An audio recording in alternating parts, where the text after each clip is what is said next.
Bismillahirrahmanirrahim. Assalamu alaikum to all of you. Welcome to our channel Study Hood. So today we are going to start our third chapter of the physics MBCAT, which is rotation and circular motion. Actually, in this chapter we will discuss all the quantities like displacement, velocity, and acceleration and forces. So we will discuss these quantities according to a rotation motion. I hope you understand. Okay, firstly जो rotation क्या होती है हमारे पास basically किसी भी for suppose we have an object और वो अगर वो गोल घूम रहा है अपने रेडियस के अकॉर्डिंग, ठीक है। अब जब वो ऑब्जेक्ट गोल घूम रहा है बिल्कुल, तो मे बी वो कुछ ना कुछ डिस्टेंस कवर करेगा, कुछ ना कुछ डिस्प्लेसमेंट कवर करेगा, स्पेशली इस केस में वाई क्योंकि यहाँ पर डायरेक्शन का भी जिक्र आ रहा है, ठीक है। अब वो कुछ ना कुछ डिस्प्लेसमेंट कवर करेगा, उसके बाद अगर वो डिस्प्लेसमेंट कवर करेगा तो ऑफकोर्स उसके अंदर कुछ ना कुछ वेलोसिटी प्रोड्यूस होगी, और अगर चेंज इन वेलोसिटी आया तो आपको पता है कि एक्सेलरेशन ने प्रोड्यूस होना है। तो इन सारी चीजों वही होंगी हमारे पास, बट इस स्पेशल चैप्टर के अंदर आपके पास इन सारी चीजों के आगे सिर्फ एक पर्टिकुलर नाम लग जाएगा, और वो जो नाम होगा वो आपके पास है एंगुलर। अब एंगुलर क्यों क्यों अब वो डिस्कस करते हैं। सबसे पहला टॉपिक हमारे पास जो है इस चैप्टर का वो है angular displacement. Now what is angular displacement? Angular displacement basically है क्या? For suppose ये एक सर्कल है और ये इसका of course ये आपको पता है ये उसका रेडियस, ओके जी, ठीक है। अब इस सर्कल के अंदर यानी कि इस ऑब्जेक्ट ने रोटेशन करना स्टार्ट किया है। पहले इसने यहां तक थी, फिर अब इसने दोबारा अपनी जो डिस्टेंस है आप बोल सकते हो कि पोजीशन उसने चेंज किया, वो यहाँ पर है। अब यहाँ से लेकर जो यहाँ तक गई है उसने क्या किया, एक पर्टिकुलरली डिस्प्लेसमेंट कवर किया है, आप देख सकते हो इजीली, ठीक है।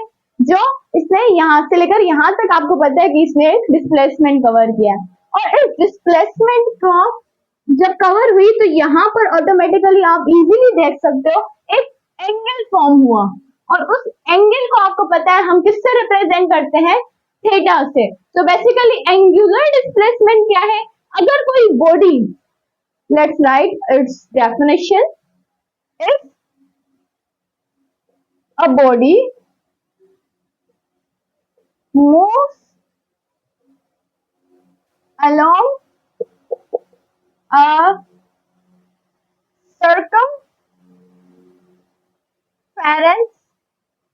of a circle, अगर कोई ऑब्जेक्ट या कोई भी बॉडी आपके सर्कमफेरेंस, सर्कल के जो सर्कमफेरेंस होता है उसके साथ मूव करे from one point to another, from one point to an other point, so जो एंगल अब इससे एक पॉइंट से दूसरे पॉइंट के पास जब वो गई तो इसने एक पर्टिकुलरली डिस्प्लेसमेंट कवर किया, और उस डिस्प्लेसमेंट के चलते हुए इस यहाँ पर एक एंगल फॉर्म हुआ है, आप इजीली देख सकते हो। तो अब हम इसको राइट कैसे करेंगे कि if a body moves along the circumference of the circle from one point to another,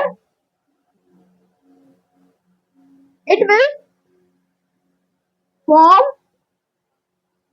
angle and that angle is called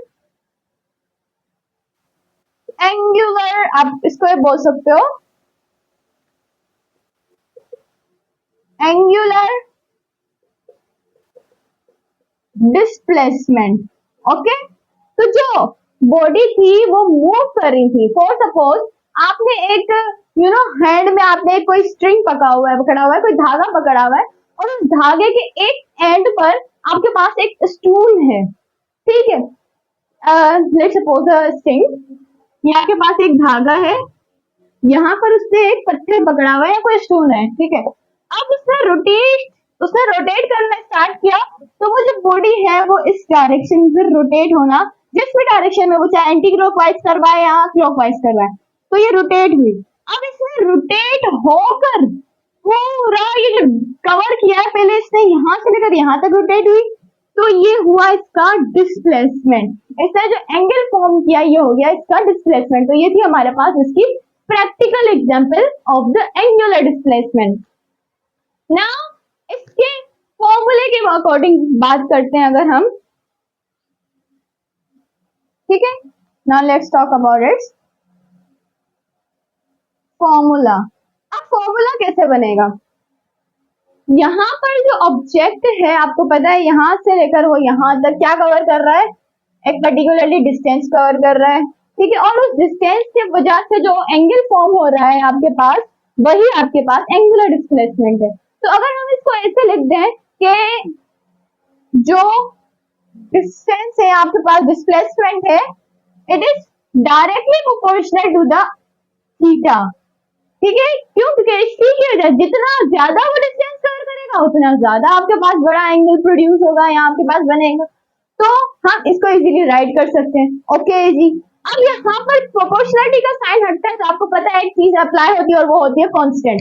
now in this case what is the constant? Of course this r। so s is equal to r theta. ये रहा आपका angular displacement को count करने का formula. अगर हम इसको angular displacement theta के अकॉर्डिंग इसको अगर हम अरेंज कर लें तो it will become s upon r। ये रहा आपके पास formula for determining the angular displacement of any moving object along a circumference of a circle. Okay, यहाँ पर हमें क्या ये बात हमें याद रखनी है कि जो ऑब्जेक्ट है वो एक सर्कमफेरेंस के अकॉर्डिंग मूव कर रहा है और किसी भी सर्कल की, ठीक है। अब अगर हम इसके यूनिट की बात करें तो थीटा का अगर हम इसका यूनिट फॉर्म करें, इसका एसआई यूनिट क्या बनेगा? आज आपको पता है कि हम एसआई यूनिट को किसके अकॉर्डिंग बनाते हैं? फॉर्मूला के अकॉर्डिंग। तो ये थीटा, डिस्प्लेसमेंट आपको पता है मीटर है और रेडियस का भी आपको पता है मीटर है। अगर मीटर मीटर से कैंसिल हो गया व्हाट, यहाँ पर तो कुछ भी नहीं बचा, यहाँ पर तो 1 है। अब इसका यूनिट क्या होगा? इस केस में इसके पास हमारे पास एक आते हैं, हमारे पास इसका यूनिट क्या आएगा? That is radian. Okay, by ये कहां से आया? अगर यहाँ पर कुछ नहीं बचा तो ये रेडियन कहां से आया? एक्चुअली आपको पता है कि एसआई यूनिट्स में हमारे पास 3 टाइप्स के एसआई यूनिट्स होते हैं। As you know that SI unit हमारे पास 3 टाइप्स के हैं। एक तो हमारे पास फंडामेंटल यूनिट्स, ओके जी। दूसरी बात हमारे पास ड्राइव्ड यूनिट्स जो हमारे पास बहुत है, जो फंडामेंटल यूनिट से बनते हैं। तीसरी जो क्वांटिटी आती है वो आपके पास आती है सप्लीमेंट्री यूनिट्स। तो सप्लीमेंट्री यूनिट्स हमारे पास basically in whole the world हमारे पास सिर्फ 2 हैं। कितने हैं? अभी तक हमारे पास सिर्फ 2 हैं, ठीक है।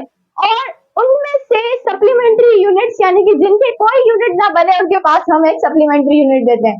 तो थीटा के पास जो रेडियन यूनिट है वो भी एक सप्लीमेंट्री यूनिट है, यानी कि उन 2 सप्लीमेंट्री यूनिट्स में से पहला यूनिट ये रहा आपके पास, ठीक है। अब ये बात हो गई यूनिट की। ओके जी, दूसरा कोई यूनिट है क्या एंगुलर डिस्प्लेसमेंट के पास? यस। और वो कौन सा है? Other units. वो कौन सा है? सबसे पहले आपके पास आ जाता है डिग्री। क्यों? क्योंकि आपको पता है जब भी एंगल फॉर्म होता है तो हम उसे डिग्री से भी शो करते हैं। और इसके अलावा यहाँ पर आप देख सकते हो एक पर्टिकुलरली रेवोल्यूशन हो रही है, तो इसके अलावा इसके पास एक और यूनिट भी है और वो है रेवोल्यूशन। अभी तक हमने जितने भी टॉपिक्स डिस्कस किए हैं फिजिक्स के, केमिस्ट्री के, तो हमें पता है जिस भी टॉपिक को आप ले लो, अगर उसके अंदर मल्टीपल यूनिट्स आ जाए तो ऑफकोर्सली क्वेश्चन जो उसमें बनेंगे वो उसके यूनिट्स के रिलेशन के अकॉर्डिंग भी बनते हैं, एज यू नो दैट। तो आप फाइंड करें इसमें रिलेशन क्या है। सबसे पहले अगर हम डिग्री की बात करें, अगर हम सपोज करें कि 1 डिग्री के अंदर कितने रेडियंस मौजूद होंगे या 1 रेडियन के अंदर कितनी डिग्रीज मौजूद होंगी। तो अब यहाँ पर हमारे पास एक पर्टिकुलरली फॉर्मूला मौजूद है टू कैलकुलेट अ डिग्री और रेडियस इन द सिस्टम। तो वो क्या है, S is equal to 2πr। इससे आप इजीली रिलेशन कैलकुलेट कर सकते हो, ठीक है, दो बॉडीज के। अब हमारे पास अगर हम डिस्कस करें, ये तो हमारे पास फॉर्मूला हो गया। अगर हम एक रेडियन की बात करें कि एक रेडियन के अंदर कितनी डिग्रीज मौजूद होती है, अगर आप इसके फॉर्मूले के अकॉर्डिंग पुट करके देखो इसे, तो आपके पास क्या एंगल बनेगा। फॉर सपोज ये देखिए, ये पूरा एक सर्कल बनता है और आपको पता है जब भी सर्कल बनता है तो उसका जो हमारे पास डिग्री होती है वो आपको पता है कितनी हो जाती है, वो होती है 360, उसका एंगल हो जाता है, ठीक है। अब जब 360 एंगल होता है और उसका आप 2π यानी कि उसका डिस्टेंस हमें पता चल गया, आप उसको 2π से आप करवा दो तो फिर आपके पास आ जाएगा। लेकिन अभी हमारे पास ऐसा टाइम नहीं है कि हम इसको कैलकुलेट करें, ये तो सारी आपकी फर्स्ट ईयर्स की बातें हैं। अब हम यहाँ पर इसके डायरेक्ट रिलेशंस को लिख देते हैं कि जो 1 रेडियन है आपके पास, it is actually equal to the 573 degree, okay जी। और जो 1 डिग्री, अगर हम 1 डिग्री की बात करेंगे वो कितने रेडियंस के बराबर है, तो जो 1 डिग्री है आपके पास वो आपके 0.0174 रेडियंस के बराबर है। अच्छा, रेडियंस को हम RAD से शो करते हैं, ओके। तो ये हो गया रिलेशन आपका किसका, रेडियंस और डिग्रीज का। अगर हम रेवोल्यूशन की बात करें तो जो रेवोल्यूशन है हमारे पास, 1 revolution is equal to the 2π। 2π आपको पता है सिंगल पाई कब बनता है, जब सर्कल हाफ हो, और 2π यानी डबल सर्कल यानी कि 2 हाफ है हमारे पास, तो 2π। तो 1 रेवोल्यूशन आपके पास 2π के बराबर है, ठीक है। ये बात हो गई आपकी एंगुलर डिस्प्लेसमेंट की। इसके अंदर आपने अब एमसीक्यूज पॉइंट ऑफ व्यू से बात कर लें कि इसके अंदर आपने याद क्या रखना है। आपने बेसिकली सबसे पहली जो चीज याद रखनी है वो है इसका फॉर्मूला। इसके अंदर फॉर्मूला क्या है और इसके अंदर आप न्यूमेरिकल्स की प्रैक्टिस, अगर आप प्रैक्टिस करोगे इस फॉर्मूले के अकॉर्डिंग तो भी आपको। और दूसरी चीज आपने क्या याद रखनी है, इसके यूनिट्स और उनका रिलेशन जो अभी अभी हमने यहाँ पे डिस्कस किया, ठीक है। ये जो न्यूमेरिकल वैल्यूज आपके पास लिखी है कि 1 रेडियन 573 डिग्री के बराबर है, 1 डिग्री जो है आपके पास वो 0.0174 रेडियंस के बराबर है। अगर हम 1 रेवोल्यूशन की बात करें तो वो आपके पास 2π के बराबर है। तो ये सारी रिलेशंस आपने कैलकुलेट करनी है, यानी अपने माइंड में फिक्स करके रखनी है। और दूसरी बात, आपने इनके जो रिलेशंस हैं और जो आपके पास एंगुलर डिस्प्लेसमेंट के अदर यूनिट्स हैं वो भी आपने याद रखने हैं, ठीक है। So now let's talk about the angular velocity. अब एंगुलर वेलोसिटी क्या है, हमने तो लीनियर वेलोसिटी पढ़ी थी कि rate of change of displacement is called linear velocity. It is just same as the linear velocity. Angular velocity भी आपके पास बिल्कुल उसी तरह से सेम है। यहाँ पर डिफरेंस क्या है कि जो लीनियर वेलोसिटी एक सरफेस पर मूव करने की वजह से चेंज आता है डिस्प्लेसमेंट में, लेकिन यहाँ पर जो डिस्प्लेसमेंट में चेंज आ रहा है वो एक सर्कल के अंदर आ रहा है, ठीक है। अब सपोज करें एक ऑब्जेक्ट, ठीक है, डिस्प्लेसर से यहाँ तक कवर किया, अब उसने अपना डिस्प्लेसमेंट यहाँ तक कवर कर लिया है, ओके जी। पहली बार उसने बड़ा डिस्टेंस कवर किया, दूसरी बार उसने छोटा डिस्टेंस कवर किया। सपोज कर लेते हैं कि अब यहाँ पर हम एस अगर ना भी लिखें, ठीक है, this is the θ1 and that one is the θ2। अब हमारे पास यहाँ पर 2 एंगल्स फॉर्म हो चुके हैं, आप इजीली देख सकते हो, ठीक है। डिफरेंस भी आप देख रहे हो, ये थोड़ा सा बड़ा है इसका डिस्टेंस और इसका डिस्प्लेसमेंट जो है वो थोड़ा सा छोटा है। अब इन दोनों के अंदर रिलेशन, यानी कि ये देखिए आ गया। अब अगर आपको पता है कि हम किसी भी चीज के अंदर अगर चेंज को मालूम करते हैं तो उसके फाइनल से आपने जस्ट उसके इनिशियल को सब्ट्रैक्ट कर लेना है और जो आपके पास रिजल्ट आएगा वो आपके पास उसकी चेंज आता है, ठीक है। तो एंगुलर वेलोसिटी क्या है हमारे पास, it is also same as the linear velocity. ठीक है, अगर हम इसकी डेफिनेशन लिखना चाहें तो किस तरह से लिखेंगे? It is the rate of change of angular displacement. Okay, angular displacement जिसे हम थीटा से शो करते हैं। ओके, तो एंगुलर डिस्प्लेसमेंट को हम थीटा से शो करते हैं। अगर थीटा के अंदर आप बोले कि अगर उसके अंदर चेंज आए with respect to the time, तो वो आपके पास क्या है? Angular velocity. अब एंगुलर वेलोसिटी की अगर हम बात करें तो पहली बात तो आपको पता है कि वेलोसिटी आपके पास क्या है? एक वेक्टर क्वांटिटी है। तो एंगुलर वेलोसिटी जो है वो भी आपके पास वेक्टर क्वांटिटी होगी। अब एंगुलर वेलोसिटी को हम किससे शो करेंगे? एंगुलर वेलोसिटी को दरअसल हम शो करते हैं ओमेगा से। किससे? Represented by omega. ये W नहीं लिखा हुआ, ये ओमेगा है। ओके जी, ओमेगा का साइन। अब अगर हम इसके फॉर्मूला को कंस्ट्रक्ट करें तो इसका फॉर्मूला क्या बनेगा? क्या था? हमने क्या पढ़ा था? Rate of change of displacement. तो ये ओमेगा आ गया। और अगर हम इसी वर्ड्स को मैथमेटिकली लिखें, रेट ऑफ चेंज की जब भी बात आती है तो आपको पता है डिवाइड टाइम में आया था टाइम हमारे पास, और ऊपर थीटा, और चूंकि इसके अंदर चेंज आ रहा है तो हम चेंज यानी डेल्टा से शो कर लेंगे। तो ये रहा आपके पास किसका फॉर्मूला है? ये है आपके पास एंगुलर वेलोसिटी का फॉर्मूला। ठीक है, अब अगर हम इसके एसआई यूनिट की बात करें तो एसआई यूनिट क्या होगा? अगर हम एसआई यूनिट फॉर्म करने की कोशिश करें, एसआई यूनिट किस तरह से बनता है? हमारे पास फॉर्मूला के अकॉर्डिंग। और जो थीटा का आपको पता है क्या फॉर्मूला यूनिट था हमारे पास? वो था रेडियन। और यहाँ पर क्या होगा? रेडियन पर सेकेंड, या हम इसे भी ऐसे भी लिख सकते हैं, रेडियन सेकेंड इनवर्स। अब चूंकि आपको पता है कि जो रेडियन है हमारे पास ऐसी कोई क्वांटिटी मौजूद ही नहीं है, ये जस्ट एक सप्लीमेंट्री यूनिट है हमारे पास। इन केस अगर कोई ऐसा केस आ जाए आपके पास जिसके अंदर रेडियन मौजूद ना हो, यानी कि रेडियन फॉर्म ही ना हो, तो इसका एक और फॉर्मूला भी बनता है, और वो अगर हम रेडियन को हटा दें तो it is just second inverse. ठीक है, और अगर आपको एक बात याद आ रही हो इस सेकंड इनवर्स को सुनने के बाद, और वो क्या है कि हमारे पास जो फ्रीक्वेंसी है उसका भी यूनिट सेकंड इनवर्स होता है।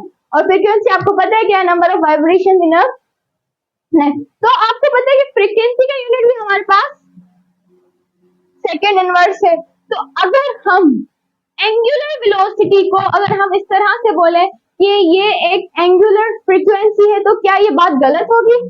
नहीं, क्यों? क्योंकि इसके यूनिट्स देखें आप। सो दैट्स व्हाई जो एंगुलर वेलोसिटी है आपके पास is also called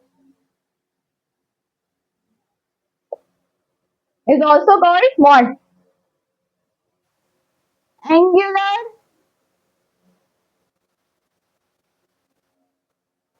frequency. Angular velocity को हम एंगुलर फ्रीक्वेंसी भी बोलते हैं। और आपको रीजन भी पता चल गया, क्यों? क्योंकि दोनों के जो यूनिट्स आ रहे हैं वो ऑलमोस्ट सेम है। अच्छा, जो ओमेगा है हम उसको रेडियन पर रेवोल्यूशन पर मिनट में भी कैलकुलेट करते हैं। किसके अंदर? यानी इसका एक और यूनिट भी है हमारे पास, और वो क्या है? अदर नियमेंट is that revolution per minute. अगर आप इस रेवोल्यूशन पर मिनट को चेंज करना चाहें तो आप किस तरह से चेंज करोगे? आपको पता है कि रेवोल्यूशन हमारे पास 2 पाई के बराबर है और मिनट आपके पास 60 सेकंड्स के बराबर है। तो आपने जस्ट 2 पाई अपॉन 60 सेकंड से इसको डिवाइड कर देना है, then you will get the radian per second. ठीक है, अब अगर ये हमें पता है कि वेलोसिटी क्या है, हमारे पास वेक्टर क्वांटिटी है। अगर वेक्टर क्वांटिटी है तो ऑफ कोर्स इसकी कुछ ना कुछ डायरेक्शन होगी, और अगर कोई मूविंग ऑब्जेक्ट है और वो एंगुलर वेलोसिटी कवर कर रहा है, एंगुलर वेलोसिटी फॉर्म कर रहा है, तो उसके डायरेक्शन क्या होगी, उस डायरेक्शन को कैसे कैलकुलेट करेंगे? Direction of angular velocity. इस एंगुलर, किसी भी एंगुलर वेलोसिटी की अगर आपने डायरेक्शन फाइंड करनी हो तो कैसे करेंगे? सपोज कर लेते हैं हमारे पास दो केसेस यहाँ पर मौजूद हैं, एक ये रहा, एक ये रहा। अब यहाँ पर जो डायरेक्शन है वो एंटी क्लॉकवाइज है, और यहाँ पर जो डायरेक्शन है, for suppose person is holding a sting with, उसका जो वन एंड है वो एक स्टून से, उसका वन एंड पर एक स्टून बना हुआ है, ठीक है। अब वो उसने रोटेट करना स्टार्ट किया है, एक को वो रोटेट कर रहा है into the anti clockwise direction. यहाँ पे हम इसकी डायरेक्शन लिख देते हैं, ये रोटेशन की डायरेक्शन है, ओके, एंटी क्लॉकवाइज। और ये क्या है, ये इसकी डायरेक्शन क्या चल रही है अभी तक, क्लॉकवाइज चल रही है। ओके जी, यहाँ तक बात समझ आ गई। ओके, कंटिन्यू करें। ओके, अब अगर आपने इसके अंदर जो वेलोसिटी प्रोड्यूस होगी उसको, उसकी डायरेक्शन फाइंड करनी हो, तो आपके पास यहाँ पर आ जाता है to find its direction we have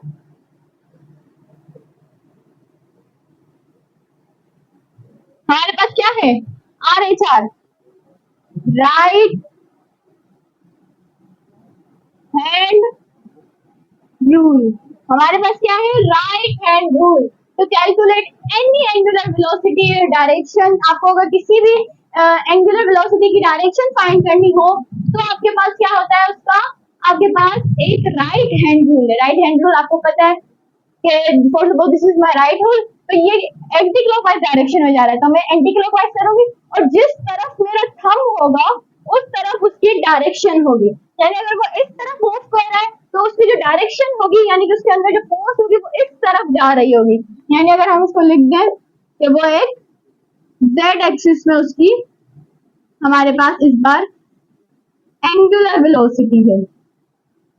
clockwise direction में देखते हैं, अब यहाँ पर क्लॉकवाइज है यानी कि इस तरफ, क्लॉक जिस डायरेक्शन में वो मूव कर रहे हैं उस तरफ आपकी फिंगर्स होनी चाहिए, और मूव करने के बाद जब हैंड बाउंड करने के बाद आपके पास जो थंब की डायरेक्शन आएगी वो ही आपकी डायरेक्शन को शो कर रहा है किसकी, एंगुलर वेलोसिटी की। तो इस क्लॉकवाइज डायरेक्शन में आपके पास जो डायरेक्शन है वो आपके पास इनवर्ड टू द प्लेन है, प्लेन, ठीक है। अब अगर हम लिख दें यहाँ पर कि एंटी क्लॉकवाइज डायरेक्शन में, एंटी क्लॉकवाइज आपके पास जो आ रही है एंटी क्लॉकवाइज डायरेक्शन किसकी, रोटेशन की, तो इस केस के अंदर ओमेगा की जो डायरेक्शन होगी will be out of the plane, और in case of the clockwise rotation, so the direction of the omega will be inside the plane। Plane जो भी है आपके पास, यानी कि जो भी आपके पास सरफेस है उसके अंदर होगी, उसकी इनसाइड होगी किसकी डायरेक्शन, आपके पास एंगुलर वेलोसिटी की डायरेक्शन। आपके पास केस कौन सा था, आपके पास यहाँ पर जो केस है वो है इसकी क्लॉकवाइज रोटेशन, ठीक है। तो ये बात हो गई इसकी डायरेक्शन फाइंड करने की। और मैग्नीट्यूड की बात रही, क्योंकि हमारे पास वेलोसिटी में दो चीजें आती हैं, यानी कि वेक्टर क्वांटिटी के अंदर दो चीजें आती है हमारे पास, सबसे पहली उसकी direction, second one is magnitude. तो मैग्नीट्यूड के बाद तो अगर आपको मैग्नीट्यूड कैलकुलेट करना हो तो ये रहा आपके पास फॉर्मूला, अगर आपको डायरेक्शन फाइंड करनी हो तो ये रहा आपका फॉर्मूला। तो ये था हमारा पूरा एंगुलर वेलोसिटी। अब अगर हम इसके एमसीक्यूज की बात करें, एमसीक्यूज किस अकॉर्डिंग आएंगे आपके पास, वो आपसे इसके न्यूमेरिकल्स दे सकते हैं। तो इसीलिए आपको इसका एक तो सबसे पहले इसका जो फॉर्मूला है वो मेमोराइज करना होगा अच्छे तरीके से, ठीक है। दूसरी बात, आपने इनके सिंबल्स पर अच्छे से ग्रिप बनानी है कि अगर आपको सिंबल ही दिया जाए तो उससे भी आप इसकी पहचान अच्छे से कर सको। समटाइम्स आपको बोलते हैं कि ना वेलोसिटी है आपके पास, वो आपको जस्ट ओमेगा दे देते हैं, you have omega with this. Sometimes people are thinking like omega क्या है। अब ओमेगा तो हमने पढ़ा था कि एंगुलर वेलोसिटी है, लेकिन वो अगर भूल जाए तो उनको पता ना हो ओमेगा, तो फिर वो यहाँ पर भी तो प्रॉब्लम आ सकती है ना आपके पास।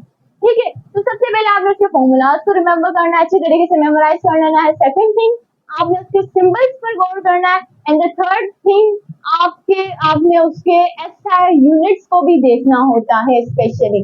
और चौथी बात जो है हमारे पास वो क्या है, उसकी डायरेक्शन। वो आपसे एक क्वेश्चन कर सकते हैं, अगर सपोज करें body which is moving in the anti clockwise, अगर वो एंटी क्लॉकवाइज मूव कर रही है तो उसकी जो डायरेक्शन होगी, जहां पर आप देख सकते हो, तो एंटी क्लॉकवाइज सिचुएशन में उसकी डायरेक्शन क्या होगी, वो आउटवर्ड ऑफ द प्लेन होगी। अगर वो क्लॉकवाइज कर रही है तो उसकी direction inward to the plane.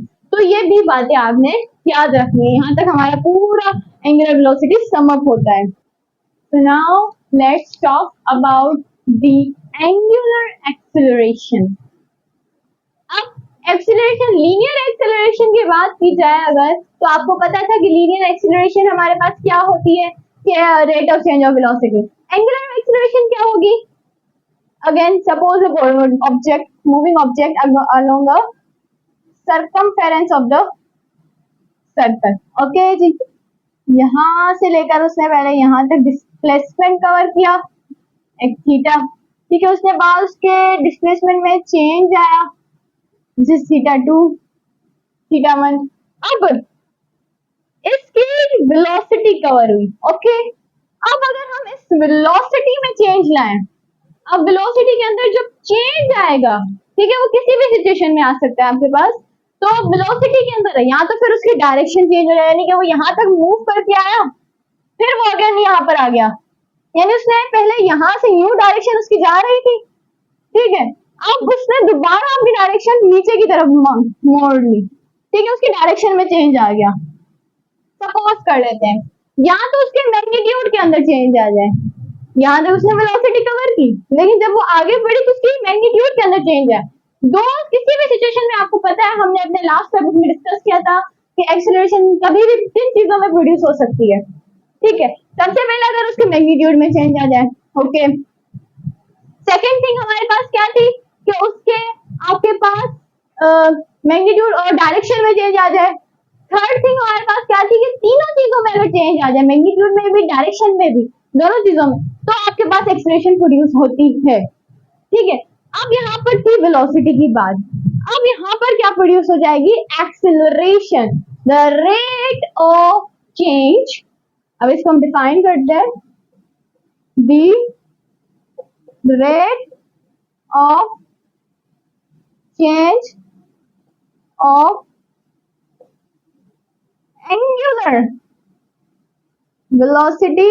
अगर हम मजीद इसमें इंक्रीमेंट दे दें तो with respect to time is called angular acceleration. Very simple.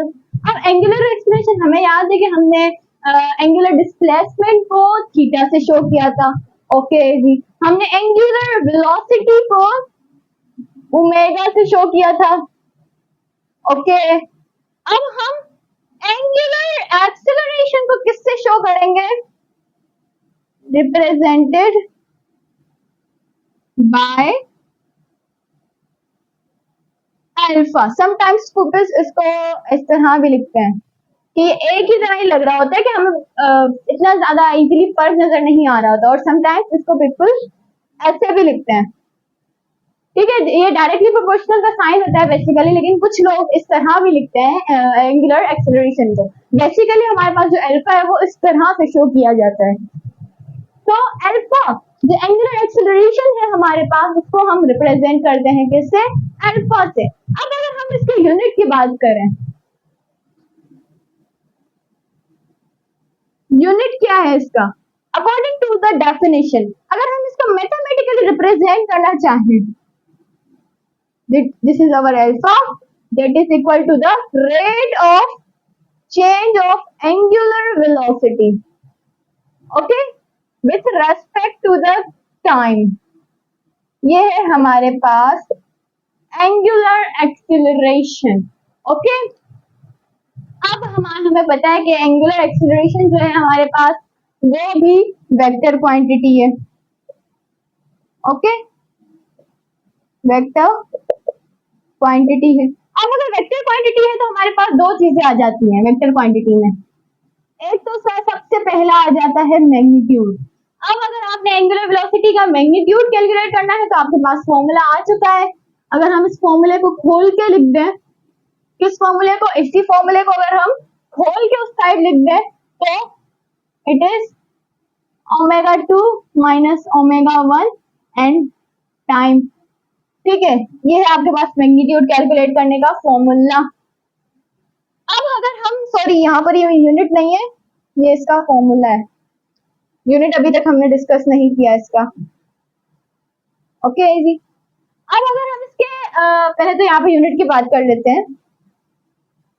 इसका यूनिट क्या होगा, इसका एंगुलर एक्सीलरेशन का अकॉर्डिंग टू द फॉर्मूला बनाते हैं कि ओमेगा का हमने क्या पढ़ा था, that was radian per second, और टाइम का क्या होता है सेकंड, तो second square, radian per second square, या हम इसको रेडियन सेकंड इनवर्स स्क्वायर भी लिख देते हैं। ठीक है, तो आपके ऊपर डिपेंड करता है। अब कुछ ऐसा केस ऐसा आ जाए कि आपके पास जहां पर रेडियन शो ना हो तो आपके पास इसका जो यूनिट है वो जस्ट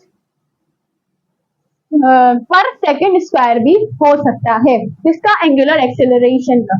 ये तो बात हो गई इसके यूनिट की।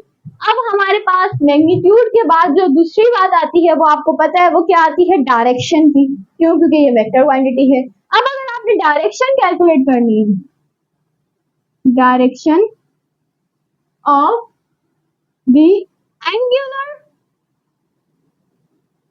acceleration, अगर आपने कैलकुलेट करनी हो मैग्नीट्यूड के लिए तो आपके पास फॉर्मूला मौजूद है। अगर आपने डायरेक्शन कैलकुलेट करनी हो तो आप कैसे करोगे, सबसे पहली बात जो मेरी आप याद रख लीजिएगा, दो पॉइंट्स है हमारे पास डायरेक्शन से related. Direction of angular acceleration, specially acceleration ही ले लें आप, अगर लीनियर एक्सीलरेशन की बात करें तो उन दोनों की, चाहे वो आपके पास एंगुलर एक्सीलरेशन हो या लीनियर एक्सीलरेशन हो, उसकी जो डायरेक्शन है वो हमेशा वेलोसिटी के साथ होगी। इफ वेलोसिटी इंक्रीजिंग होगी, if velocity increase then the, या अगर हम एंगुलर वेलोसिटी लिख दें, सिंपली आपको पता है कि हम उसको ओमेगा से शो करते हैं। If angular velocity increase then the angular acceleration will be parallel, दोनों पैरेलल होंगे। ठीक है, अगर इफ, अभी हम इस पॉइंट को डिस्कस भी करते हैं ओके डिटेल में। सबसे पहले आप ये एक मैप बना लें अपने माइंड में। If angular acceleration, angular velocity decrease then the alpha बोले आप, या angular acceleration will be anti parallel. Okay जी, अब ये तो बात हो गई आपके पास पॉइंट्स की। अब थोड़ा सा इसको प्रैक्टिकली डिस्कस करते हैं। Let's suppose you have a pen and two cases, दोनों में आप कोई भी डायरेक्शन में इसको रोटेट करवा लो। लेट्स सपोज हम इसको एंटी क्लॉकवाइज रोटेट करवाते हैं, क्यों, क्योंकि ये थोड़ा सा इजी रहता है हैंड के लिए। अब हमारे पास एक सपोज करें कि आपके पास दो बॉडीज है जो मूव कर रही हैं into the anti clockwise direction. ठीक है, अब यहाँ पर जो वेलोसिटी है आपके पास वो इंक्रीजिंग है, this is angular velocity, increasing angular velocity.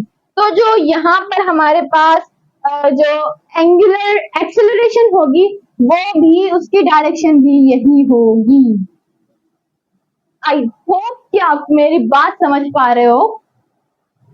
जो अगर वेलोसिटी आपके पास इंक्रीजिंग केस है, यानी वेलोसिटी बढ़ रही है, यानी कि उसके अंदर जो चेंज आया वेलोसिटी के अंदर वो एक बढ़ने में चेंज आया, यानी उसके अंदर एक इंक्रीमेंट हुई। कितने सारे लफ्ज आ गए हमारे पास, उसके अंदर इंक्रीमेंट हुई। तो जो एक्सीलरेशन, एंगुलर एक्सीलरेशन की आप डायरेक्शन देख सकते हो, वो भी उसी डायरेक्शन में होगा जिस डायरेक्शन में आपके पास एंगुलर वेलोसिटी मौजूद होगी। ये तो बात हो गई, ठीक है, increasing. What about the decreasing? अगर आपके पास एंगुलर वेलोसिटी डिक्रीज होती है, यानी कि एंगुलर वेलोसिटी के अंदर जो चेंज आ रहा है वो डिक्रीजिंग आ रहा है, यानी कि वो बढ़ने के बजाय वो कम हो रही है। तो आपको पता है कि अगर लीनियर केस होता तो हम इसे नाम दे देते कि या तो ये डिसेलरेशन है का केस होगा, या तो फिर ये रिटार्डेशन होगा, अगर बिल्कुल ही जीरो हो जाए। लेकिन यहाँ पर जीरो नहीं हो रही, डिक्रीज हो रही है। तो अगर लीनियर वेलोसिटी डिक्रीज होती तो हम बोलते हैं कि this case is the deceleration. But what about the angular velocity? अगर डिक्रीज हो तो फिर एंगुलर एक्सेलरेशन की जो डायरेक्शन होगी वो इसके एंटी पैरेलल हो जाएगी। जिस डायरेक्शन में वो खुद जा रहा है बिल्कुल उसकी अपोजिट डायरेक्शन में आपके पास क्या होगी? Angular acceleration. ये सब था हमारे पास। देखिए ये वही क्वांटिटीज है, वही हमारे पास सारी बातें हैं जो हमने अभी अभी फोर्स एंड मोशन में डिस्कस की थी अपने चैप्टर में, ठीक है। उसके बाद ये सारी बातें हमारे पास दोबारा घूम कर आई है, लेकिन यहाँ पर ट्विस्ट क्या आया? यहाँ पर उसने बात घुमा दी ये कहकर के बताएं इन सारी चीजों का क्या होगा अगर ये एक रोटेशन सर्कल में हो या एक सर्कुलर मोशन कर रही हो, ठीक है। तो हमने यहाँ पर angular displacement according to the circular motion discuss किया, और जिसको आपको पता है हमने किससे शो किया था? थीटा से। उसके बाद हमने angular velocity according to the circumference of the circle वो भी देखा। फिर हमने इनके फॉर्मूलाज देखे, और उसके बाद लास्ट में हमने देखी एंगुलर एक्सेलरेशन। तो ये सारा था हमारा एंगल्स के अकॉर्डिंग हमारी सारी क्वांटिटीज। तो यहाँ तक का हमारा लेक्चर यही हम समाप्त करते हैं। इंशाल्लाह हम अपने नेक्स्ट लेक्चर में जो डिस्कशंस रह गई हैं रिगार्डिंग दिस टॉपिक, और वो डिस्कशंस हमने क्या करनी थी नेक्स्ट टॉपिक में हम डिस्कस करेंगे। सबसे पहले तो रिलेशंस, सारी रिलेशन इंशाल्लाह फाइंड करेंगे, relation between linear and angular quantities, ठीक है। ये क्या है? ये आपके पास सारी एंगुलर क्वांटिटीज है, और जो लीनियर क्वांटिटीज जो हमने अपने फर्स्ट चैप्टर में पढ़ा था फोर्स एंड मोशन, उसके अंदर, तो इन दोनों के अंदर हम रिलेशन फाइंड करेंगे। दूसरी चीज हम क्या देखने वाले हैं? सेंट्रीपिटल फोर्स, क्योंकि आपको पता है कि कोई भी ऑब्जेक्ट जब वो मूव कर रहा हो तो वो किस फोर्स के अकॉर्डिंग मूव करता है, और वो जो फोर्स है आपके पास वो फोर्सली क्या है? दैट इज एंगुलर, आपके पास क्या है? सेंट्रीपिटल फोर्स, ठीक है। तो सेंट्रीपिटल फोर्स भी पढ़ेंगे, और सेंट्रीपिटल एक्सेलरेशन भी आपके पास एक टॉपिक है, पीएमडीसी के पास अनाउंस किया हुआ है इस चैप्टर के में, और वो भी हम इंशाल्लाह अपने नेक्स्ट लेक्चर में डिस्कस करेंगे। आई होप कि आपको मेरा सारा लेक्चर अच्छे से समझ आ गया हो। तब तक के लिए अल्लाह हाफिज।